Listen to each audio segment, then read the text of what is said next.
Hello everyone, ये dear Harry का 4th episode है। तो अगर अभी तक पहले के एपिसोड नहीं देखे तो वेट क्या कर रहे हो यार, प्लेलिस्ट खोलो और देख लो। कहानी वहीं से आगे बढ़ती है जहाँ पिछले एपिसोड में खत्म हुई थी। कैंग जू और हायोन की आवाज सुनने के बाद जू योन को कुछ समझ नहीं आता और वो वहाँ से भाग जाती है। अब कैंग जू और हायोन एक दूसरे को देखने लगते हैं। दोनों के आंखों में कुछ सवाल उठ रहे होते हैं। तभी एक बंदा आता है और हायोन को साथ में चलने के लिए कहता है। उधर जू योन अकेले में काफी घबराई हुई है, लेकिन तभी उसके सर में बहुत तेज दर्द होने लगता है और उससे जू हैरी की यादें आने लगती हैं। ऐसा जू योन के साथ पहले नहीं हुआ था। जू हैरी की आवाज उसके कानों में इतनी तेज गूंजने लगती है कि वो सामने का शीशा अपने फोन को फेंक कर तोड़ देती है, जिसके बाद जू योन बेहोश हो जाती है। इसकी जब आँख खुलती है तो ये कैंग जू के घर पर होती है और अब ये जू हैरी बन चुकी होती है। जू हैरी को नहीं पता होता कि वो यहाँ पर कैसे पहुंची। तब कैंग जू उससे सारी बात बताता है कि किस तरह से वो कल उसे देखकर भाग गई थी और रेस्ट रूम का शीशा भी तोड़ दिया था। लेकिन जू हैरी को कुछ भी याद नहीं होता। रेस्ट रूम के शीशे की कीमत $300 की थी,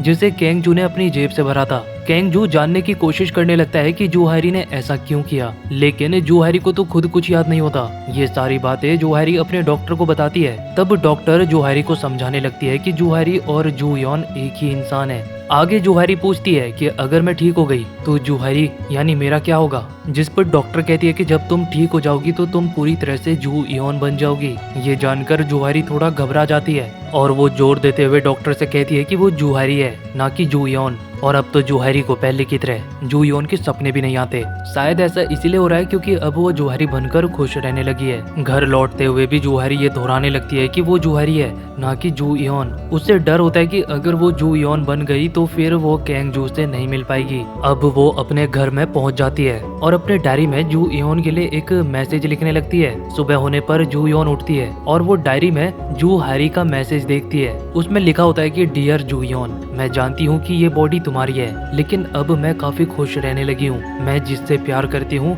अब वो भी मेरे साथ है। प्लीज मुझे तुम अपनी बॉडी में रहने दो। डायरी पढ़ने के बाद जू योन गहरे विचारों में खो सी जाती है।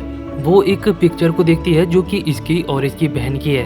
अब कंपनी में पहुंचने के बाद हायोन इसके पास आकर कहता है, मियोन ने तुम्हें बहुत फोन किए थे पर तुम कोई जवाब ही नहीं दे रही थी, कहाँ थी तुम? जिस पर जू योन कहती है कि मेरा फोन कहीं पर खो गया। हायोन आगे बताता है कि उन्हें इस हफ्ते एक मीटिंग के लिए जाना है, लेकिन इसके बारे में जू योन को कुछ भी नहीं पता होता, तो वो मना कर देती है। हायोन पूछता है कि शायद मैंने तुम्हें कुछ दिन पहले सियोल मीडिया कंपनी के अंदर देखा था, लेकिन जू योन साफ तौर पर मना कर देती है कि वो कभी भी सियोल मीडिया में गई ही नहीं और फिर थोड़ा गुस्से में होने लगती है, जिस कारण हायोन वहाँ से चला जाता है। जिसके बाद जू योन और हायोन साथ में एंकरिंग का काम खत्म कर लेते हैं। तब वहाँ पर मियोन आती है। ये जानकर कि जू योन उनके साथ वर्कशॉप के लिए नहीं जा रही है, उसे थोड़ी खुशी हो रही होती है। अब ऐसा क्यों है ये हमें नहीं पता। हायोन के वहाँ से जाने के बाद मियोन जू योन को ये बताती है कि जो भी स्क्रिप्ट एंकर्स बोलते हैं वो सभी हायोन ही रिव्यू करता है, तो अगर कभी तुम्हें कम लाइन बोलने को मिले तो तुम फिर मेरे पीछे मत पड़ जाना। उधर सियोल मीडिया में हेयोन कैंग जू को अपने पास बुलाती है। ये सभी साथ में डिनर करते हैं। यहाँ पर इनके बॉस भी होते हैं जो इनके काम से खुश होकर इन्हें डिनर करा रहे होते हैं। बॉस हेयोन की तारीफ करने लगते हैं और साथ ही वो कैंग जू से पूछते हैं कि तुमने 8 बजे का शो मना क्यों कर दिया, जिस पर कैंग जू कहता है कि मैं अभी उस शो के लिए तैयार नहीं हूँ। इस दौरान बॉस बार बार हेयोन को गलत तरह से छूने की कोशिश करने लगते हैं। बॉस हेयोन से उसके बॉयफ्रेंड के बारे में भी पूछने लगते हैं और ये जानकर कि वो अभी तक सिंगल है वो कहता है कि तुमने बॉयफ्रेंड बना लेना चाहिए। इन सबसे परेशान होकर कैंग जू बॉस को चुप रहने को कहता है। तब गुस्से में बॉस उसके मुंह पर पानी फेंक देता है। बॉस के वहाँ से जाने के बाद ये तीनों ही बॉस से काफी नाराज दिखाई देते हैं, लेकिन ये कर भी क्या सकते हैं। जिसके बाद हेयोन वहाँ से जाने लगती है। कैंग जू भी वहाँ से निकलकर जू हैरी के साथ नूडल्स खाने लगता है। कैंग जू हैरी से बहुत सी बातें करने लगता है। तब जू हैरी कहती है कि जब तुम परेशान होते हो तो तुम्हारी आंखों में दिख जाता है, बताओ मुझे क्या हुआ तुम्हारे साथ। कैंग जू काफी हैरान होता है कि जू हैरी उसे कितने अच्छी तरीके से जानने लगी है। अगले दिन बॉस अपनी कार पार्क करके जू हैरी से टिकट बनवाने के लिए जाता है। साथ ही किसी को फोन पर बात करते हुए गुस्से में कहता है कि मेरा स्टाफ निकम्मा है तो मुझे खुद ही अपनी कार पार्क करनी पड़ रही है। इस बीच जू हैरी उसे इतना चिढ़ा हुआ देखकर घूरने लगती है। तभी बॉस अपने कार्ड को जू हैरी के सीने पर चुभा कर कहता है, तुम अपना काम क्यों नहीं कर रही हो। उसकी इस हरकत के कारण जू हैरी जोरों से चिल्लाने लगती है। पास में ही उसकी उसके साथी भी ये सब देख लेती है और फिर ये बॉस की कंप्लेंट सीनियर से करते हैं। बॉस खुद को बचाने की कोशिश करने लगता है, लेकिन जूहारी उसकी शिकायत करते हुए रोने लगती है। तब सीनियर कहता है, तुम जानते हो ना, तुम्हारी ये हरकत सेक्सुअल हैरेसमेंट कहलाई जाती है। ये सुनकर बॉस की हालत खराब हो जाती है और वो खुद को बचाने की कोशिश करने लगता है और कहता है कि इसमें उसकी कोई गलती नहीं है, लेकिन सीनियर उसकी बात नहीं मानते। तब बॉस चिल्लाते हुए समझाने लगता है। इसके बाद तो सीनियर बॉस की बहुत ही ज्यादा बेइज्जती कर देते हैं। अब कुछ चारा ना पाकर बॉस अपनी गलती मान लेता है और जूहारी से माफी मांगता है। अब जब जूहारी अपने घर के लिए निकल रही होती है तब उसके पास हेयोन आती है। हेयोन जूहारी को रोककर पूछती है कि क्या सच में बॉस ने तुम्हारे साथ छेड़खानी की थी। ये सुनकर जूहारी उसे सारी बात बता देती है। हेयोन जूहारी की निडरता और हिम्मत देखकर काफी हैरान रहती है। आगे हेयोन पूछती है कि क्या तुम केंगजू को डेट कर रही हो। तब जूहारी चुप रहती है, जिस पर हेयोन कहती है कि तुम बहुत लकी हो। जिसे सुनकर जूहारी अजीब तरह से हंसने लगती है, जिसे देखकर हेयोन को भी थोड़ा अजीब लगता है। आगे हेयोन कहती है कि मैं तुम्हें डिनर कराना चाहती हूँ, तो क्या तुम मेरे साथ चलना चाहोगे। जिसके बाद जूहारी और हेयोन रेस्टोरेंट में होते हैं। जूहारी वहाँ का सबसे टेस्टी डिश टेस्ट करती है, जिसकी कुछ देर बाद वहाँ से केंगजू को गुजरते देख दोनों उसे बुलाते हैं। हेयोन केंगजू को बैठने के लिए जगह देती है, पर केंगजू जूहारी के पास बैठ जाता है। इससे हेयोन को थोड़ी जलन तो जरूर होती है। आगे हेयोन केंगजू को बताती है कि आज किस तरह से जूहारी ने बॉस की बेइज्जती की और बॉस किस तरह जूहारी के आगे गिड़गिड़ा रहा था। ये सुनकर केंगजू भी हंसने लगता है। कुछ देर बाद केंगजू के पास किसी का फोन आता है और तब केंगजू वहाँ से जाने लगता है। जूहारी केंगजू को जाते हुए देख रही होती है, पर कुछ कदम चलने के बाद केंगजू रुकता है और वापस आकर जूहारी को साथ में चलने के लिए पूछता है। जब जूहारी और केंगजू हॉस्पिटल जाते हैं तो वहाँ पर केंगजू की मॉम एक नर्स के साथ बहुत बुरा बर्ताव कर रही होती है, जिसे देखकर केंगजू अंदर जाता है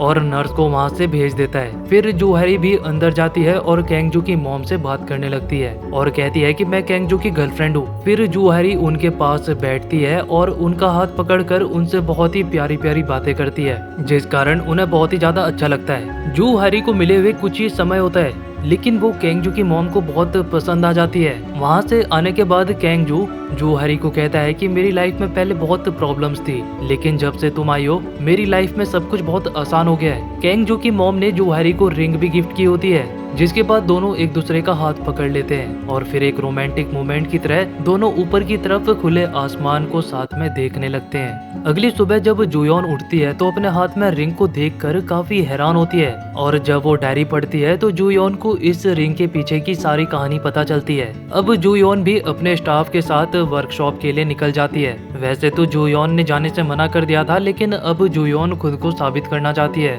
वहाँ पहुंचकर ये क्या करने वाले हैं ये सब कुछ डिस्कस करने लगते हैं। तब सुजिन को एक स्क्रिप्ट बहुत बड़ी लगती है, जिसे याद करना मुश्किल हो रहा था। तब जूयोन कहती है कि मेरी मेमोरी बहुत अच्छी है, तो इसे मैं कर लूंगी। उसकी बात सुनकर सुजिन मान जाती है। ये लोग गाड़ी में भी स्क्रिप्ट को डिस्कस कर रहे होते हैं। तब जूयोन भी एकदम से कहती है मुझे ये ठीक लग रहा है। जूयोन को इस तरह से देख सुजिन डर जाती है। अब ये लोग एक जंगल के पास पहुंच जाते हैं और ये जंगल बहुत खतरनाक होता है, क्योंकि आए दिन इस जंगल में लोगों के गायब होने की खबर आती रहती है और इन्हें कोई जंगली जानवर नहीं मारता, बल्कि वो लोग इस घने जंगल में कहीं खो जाते हैं। ये वही जंगल होता है जहाँ पर जूयोन ने अपनी बहन को खो दिया था। जंगल की ये सारी बातें एक औरत सभी को बता रही होती है। तब जूयोन गाड़ी से बाहर उस औरत के पास आती है। अब उस औरत की ऐसी भयानक बातों को सुनकर उस जंगल में जाने का ख्याल इनके दिमाग से निकल जाता है। रात को ये सभी साथ में ड्रिंक करते हैं, जबकि रात को जूयोन अपना बैग लेकर अकेले ही उस जंगल की तरफ निकल जाती है। जूयोन उस जंगल को देखकर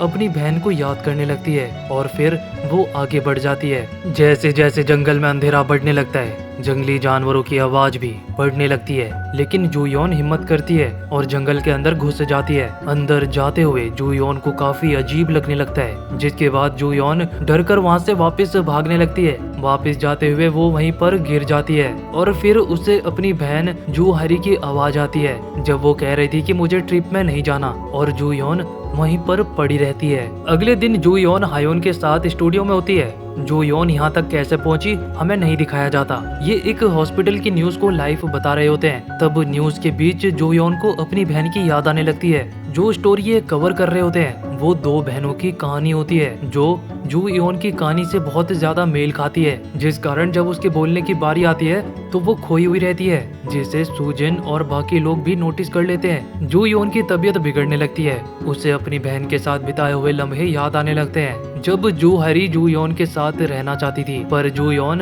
हमेशा उसे खुद से दूर कर लेती थी। जू योन की हालत बहुत ज्यादा खराब होने लगती है। हायोन उसे संभालने की कोशिश करता है, पर अपनी बहन की यादें उसे तड़पाने लगती है। तब हायोन उसे गले लगाकर संभालने लगता है, जिसके कुछ देर बाद जू योन ठीक होने लगती है। हायोन जू योन को हौसला देते हुए कहता है कि तुम ये कर सकती हो। जू योन खुद को संभालती है और फिर आगे की न्यूज पढ़ने लगती है। इस कारण से प्रोड्यूसर मियोन काफी नाराज हो जाती है। जू योन को हौसला देने के लिए हायोन उसका हाथ पकड़ने लगता है और कहता है कि खुद पर हिम्मत रखो, और फिर उसका हाथ पकड़कर वहाँ से अपने साथ ले जाता है। पूरे रास्ते वो जू योन का हाथ नहीं छोड़ता और फिर ये दोनों लिफ्ट में होते हैं। वहाँ पर जू योन की आंखों में आंसू निकलने लगते हैं। वो खुद को संभाल नहीं पाती। जब और कोई भी लिफ्ट में आता है तो जू योन हायोन के पीछे छिपकर रोने लगती है। सभी के लिफ्ट से जाने के बाद भी जू योन लिफ्ट से नहीं जाती। तब हायोन जू योन को अपनी आंखों में देखने को कहता है, जिसके बाद वो जू योन को किस करने लगता है। एक बहुत ही खूबसूरत पल, जिस प्यार की जरूरत जू योन को बहुत पहले से थी,